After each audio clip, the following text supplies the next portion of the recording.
Hi, welcome to Hormone Heaven. This is Dr. Angel. I'm a thyroid and perimenopause expert. This podcast is for women who are struggling with thyroid or perimenopause and are looking for natural solutions. It's a micropod because I like to give quick, bite-sized information that you can implement immediately in your daily life. Please keep in mind, I'm a doctor, but I'm not your doctor, so please check with your healthcare provider before beginning or ending any supplements or medications. Today, I recommend that you visit the show notes or alternativehealthwithangel.com and click on podcasts because I have two handouts that are associated with today's podcast that you're going to want to have that gives you more of a visual of what we're going to be talking about. So let's get started. Today, we're talking about cycle syncing. Cycle syncing refers to the practice of adapting your habits to fit the four phases of your menstrual cycle. So, for instance, you may alter your workout routine or alter how you eat based on what hormonal changes your body is going through at that time each month. So, cycle syncing goes wonderfully with seed cycling. And I talked about seed cycling back in episode 7. So if you haven't listened to it, go back and listen to that as well. But there will also be links to a seed cycling and a cycle syncing handout in the show notes so you can have a visual. And that's what I was talking about earlier. So make sure to check that out as well. Now, I realize that not everyone has 28-day cycles. So for those who don't have cycles or those who aren't consistent, you can still work through this cycle syncing by using the new moon or the full moon, which I will discuss as we go through this. The first thing we need to know is that we have 4 cycles in each month. Isn't that crazy? So we go through the menstrual phase, that's day 1 to day 5, and that is when we really need estrogen, and that is when the new moon is happening. Then the follicular phase is days 6 to 14, and that is again when we need more estrogen. But then when we get to the ovulatory phase, this is when we may get pregnant. That's days 15 to 17. That's when progesterone kicks in. And that's also when we see the full moon. And as we go through this, you'll see how this all comes together. And then our last phase that we go through in the month is the luteal phase. We usually think of that as being PMS, and that's days 18 to 28. And that's progesterone as well. So we have all these different phases, these 4 different phases. And what we're going to do is go through these phases and talk about how you respond, how your energy is going to be during that phase, how your food, how you want to eat, how you want to focus, how you want to move, all through those different phases. Now, for clarification, when I talk about days of your cycle, I want you to think the first day of your cycle is the first day you bleed. Or if you don't have a bleed, then the first day of your cycle is the new moon. Okay. And that's easy to find. You just get on Google and it'll tell you. So we're going to start with the menstrual phase or the new moon. This is day 1 of your first bleed and about to day 5. So the first 5 days of your cycle. Usually that's how long our period lasts as well. Our energy is going to be low during this time period. We're going to want to look to eat things like red meat, fatty fish, shellfish, beets, mushrooms, greens, seaweeds. All those foods are very nourishing and they're putting iron and minerals back into our body that we're losing because of that period that we're on, right? So we want to replace all that good nutrients back into our body. This is also, if you're seed cycling, you want to start with the flax seeds and pumpkin seeds because those really support that estrogen during this time frame.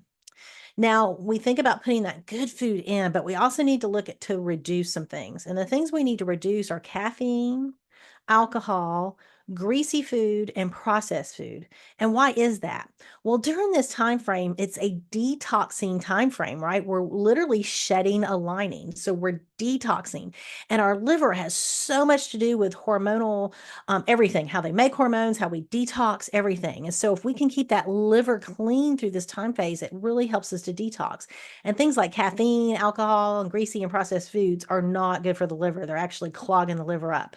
Now, I will say a caveat for caffeine.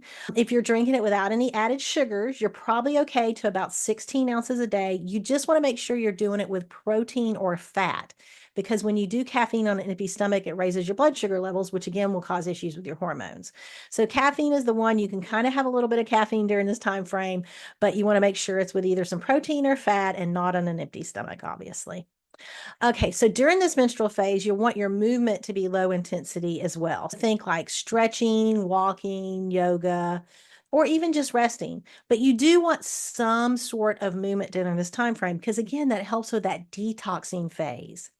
Now, focus during the menstrual phase is going to be about shedding as well, about detoxing as well. So think about things you want to get rid of. This may be a good time to clean out your closet. So we're detoxing inside as well as out. So go through your kitchen cabinets and clean out the bad food, things like that. That's a good time to do in those first 5 days of the month. Now we're going to go into the follicular phase. This is about days 6 to 14. And this is when our energy really starts stepping up here. We also have less of an appetite because our body is getting ready for pregnancy, or at least it thinks it is. And it needs to put that energy towards pregnancy rather than worrying about us digesting food, because digesting food takes up so much energy. During this time frame, you want to eat lightly, right? We want to do things like raw fruits and veggies, lean proteins, fermented foods, because it's got all that good probiotics in it. Our movement in this follicular phase is going to be real high intensity. Think like intervals, jogging, hiking, cardio, real heavy strength training. Those are all really good for this time frame. It's also a really productive phase when you're thinking about your focus. So if there's a big project that you want them to get done, those days 6 to 14 of your cycle are a great time to tackle that project. The ovulatory phase. This also corresponds with the full moon. So your body is likely to become pregnant during this time frame if that's something you want. So think days 15 to 17.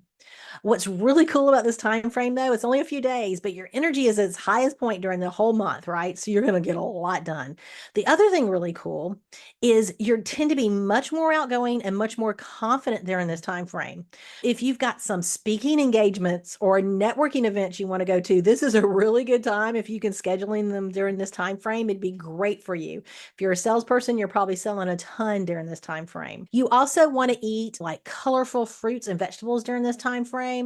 Think of red cabbages, purple cabbages, broccoli, cauliflower, kale, nuts, and avocados to get that really good fat. So not only are you vibrant and outgoing, but your food is going to be that colorful and outgoing as well. And if you're seed cycling, that is when you bring in the sunflower and sesame seeds at this point, because it's going to help support that progesterone that's going on. And since our energy is at its highest at this point, we want to make sure during these 3 to 4 days that we really do the highest exercise we can do as well. So really just going all out, intervals, running, cycling, sprinting. But again, it's only for a few days. So it's not like you have to continue doing this, but it's a great time to do that if you're really looking for that. Our focus is magnetic during this time frame. So think about you're really outgoing, really confident. Things are going to come to you. Maybe think about things you want. And for some people, that may be a baby. For other things, it could be other things. But think about this is the time really you want things to come to you because you're so magnetic. Finally, we go into days 18 to 28 of your cycle, and that's the luteal cycle. This is also when we discussed earlier PMS. So a lot of things are happening during this time frame. Our energy is lower and we have more cravings at this time frame, but our body also thinks it could be potentially pregnant, right? We want to make sure that we eat regular balanced meals during this time frame. Balance is important because we want to really keep our hormones level during these days 8 to 28, the luteal phase, the PMS phase, because there is a lot of movement there with our hormones, right? They're kind of going up and down. So regular balanced meals. Protein for breakfast is particularly important at this time frame. You want to get 15 to 30 grams of protein from days 18 to 28. You actually want to do it all month long, but it's particularly important during this time frame. Make sure to include your healthy fat with that too. So like maybe you eat some eggs and avocado. So you really want to do some balanced meals at this time frame to keep those hormones balanced. You also want to avoid the sugar, greasy foods, alcohol, dairy. All of those actually make us crave more of them.